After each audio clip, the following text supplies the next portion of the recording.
He lured unsuspecting victims into his home, cut them apart, and even consumed their remains. His terrifying confessions shock the world, but he wasn't the only one. Here are 10 serial killers caught on camera and their chilling confessions. Number 10. Luis Alfredo Garavito's name remains carved in Colombia's dark history. Born on January 25, 1957, he grew up facing early hardships, including abuse and betrayal within his family. These dark beginnings, they paved the way for a disturbing path where Garavito focused on vulnerable young boys, especially those from impoverished backgrounds. He would lure them with promises of help and care before harming them. One of the more notorious episodes happened in April 1999. On that day, Garavito abducted a 12-year-old boy, an act that set off a chain of events leading to his eventual downfall. During this incident, a passerby, alarmed by the unfolding situation, intervened in a desperate attempt to disrupt what was happening. This brave act did not immediately stop the ordeal, but it was enough to draw the attention of law enforcement. After a brief pursuit and investigation, authorities were able to identify and arrest Garavito. Initially denying the allegations, he later confessed under intense questioning. His crimes led to an extraordinary sentence of 1,853 years, later reduced due to legal limits. Number 9. Javed Iqbal is a name that, even when spoken softly, seems to carry the weight of a disturbing legacy. Born on October 8, 1956, in Lahore, Pakistan, he was raised in a business-oriented family and developed a dark side that led him down a disturbing path. By the time he came of age, he had embraced a path that would shock an entire nation. In December 1999, Iqbal wrote a letter to the police confessing his crimes and describing how he targeted 100 vulnerable children, primarily boys between 6 and 16. He claimed that personal misfortunes such as an arrest and a family tragedy fueled his actions, which he viewed as misguided retribution. In November 1999, Pakistan authorities launched a nationwide manhunt, prompting Iqbal to surrender. Iqbal was sentenced to death by hanging, a punishment that was compounded by the judge's harsh words, which demanded that his remains be treated in a manner that symbolically echoed the cruelty he'd inflicted on his victims. However, before the sentence could be carried out, Iqbal chose to end his own life in a prison cell, a final act that closed the chapter on one of Pakistan's most infamous criminals. Number 8. Anthony Kirkland's story almost seems too bizarre to be real. Born on September 13, 1968, in Fort Campbell, Kentucky, he eventually made Cincinnati his home, where his dark legacy grew. At 21, a situation with his then-girlfriend, Loyola Douglas, escalated into tragedy. He pleaded guilty to voluntary manslaughter, earning a prison sentence of 10 to 25 years. After serving 18 years, he was released. But his story took a darker turn as he resumed a spree targeting young women, including minors in his community. His chilling actions eventually caught up with him when minor clues linked him to the crimes. On August 28, 2018, a judge sentenced him to death, and now he awaits his fate on death row at the Chillicothe Correctional Institution. Number 7. In 1961, Ian Brady and Myra Hindley formed a troubling partnership marked by a disturbing sense of devotion that soon turned evil. By 1963, their bond escalated into a series of chilling crimes. On July 12th that year, they abducted a 16-year-old girl on her way to a dance and did unimaginable things to her. The couple went on to commit further acts that targeted several more victims, with names such as John Kilbride, Keith Bennett, Leslie Ann Downey, and Edward Evans coming to represent a list of lost futures.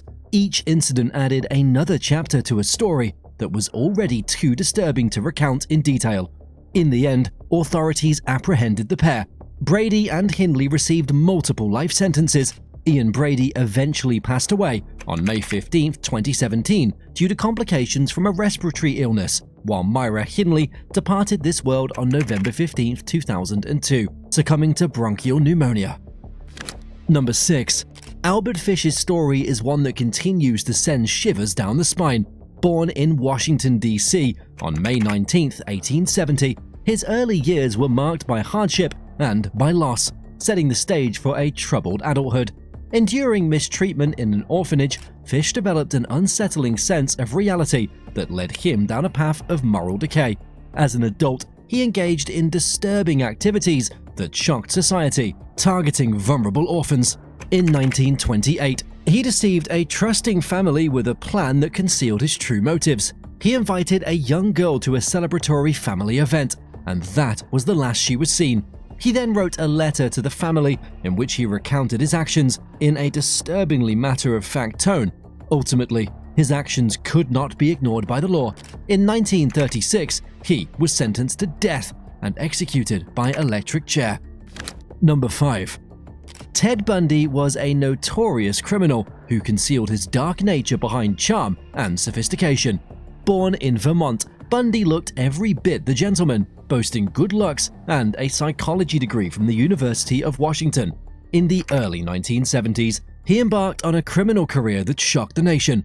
Bundy used his friendly behavior to gain trust, only to betray it by targeting vulnerable individuals. He committed a series of crimes across several states, preying on those who believed in his kindness. Bundy's method was deceptively simple: offer women a ride and then commit unspeakable acts on them. Despite his polished exterior, Bundy's actions revealed a deeply disturbed personality. His reign of terror ended when he was executed in Florida on January 24, 1989. Number 4. Dennis Nilsen, often dubbed the British Dharma on social media, was a man whose outward charm masked a deeply troubled soul. Born in Scotland on December 23, 1945, he eventually made London his home, where his actions would shock and disturb the public for years to come. In 1974, Dennis lured a 14-year-old boy into his apartment, offering a friendly evening. What seemed like an ordinary night soon took a dark turn. After both had drifted off to sleep, Dennis woke up and ensured his young guest would never leave that apartment again. Over time, he targeted several other teenage boys, exploiting their trust with deceptive warmth. Dennis's disturbing behavior, driven by loneliness and unfulfilled desires, led him to take extreme measures to hide his misdeeds. Eventually, neighbors began to complain about the recurring blockages, and when a plumber was called to investigate, the discovery of disturbing human remains set off alarm bells. The ensuing investigation quickly led the authorities straight to Dennis's door. Arrested and tried, Dennis received a life sentence for his crimes. He remained in custody until his death in 2018 at the age of 72. Number 3. This is John Wayne Gacy, the man who is responsible for your fear of clowns. Born in 1942 in Chicago, Gacy appeared to lead an ordinary life as a respected businessman and even worked as a part-time clown, endearing him to many. In 1967, he committed an offense that briefly sent him to prison, serving only a fraction of his sentence.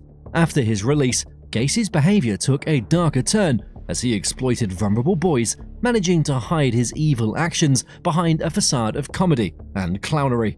Over time, troubling evidence and a series of cases of missing persons led authorities to suspect his involvement. Eventually, the investigation revealed he was responsible for the murder of at least 33 young men and boys. Sentenced to death in 1980, Gacy, known as the Killer Clown, spent years on death row before his execution in 1994. Number 2. Robert Black is a predator who slipped through a system meant to protect the vulnerable. Born in Scotland in 1947, his early life gave no hints of the chilling path he would later choose. By the early 1960s, Black attracted attention when he lured a 7-year-old girl into a dangerous situation. Initially, he was charged with lewd behavior and given minimal punishment, a decision now seen as a grave misstep. Over time, unsettling reports from neighbors and families grew. In 1981, Black abducted another young victim, but a vigilant neighbor, David Herkey, noticed suspicious activity and alerted the police. This quick action led to the child's rescue and put Black under renewed scrutiny. Ultimately, justice caught up with Robert Black. He was handed a life sentence. Black eventually died of a heart attack in 2016. Number 1. Number 1 on our list is none other than Jeffrey Dahmer, a name that's become all too well known in pop culture, thanks to everything from Netflix documentaries to endless social media buzz. Born on May 21st, 1960, young Jeffrey was a bit too absorbed with the morbid. He had an unusual fascination with lifeless things and animals, and often appeared awkward in social settings.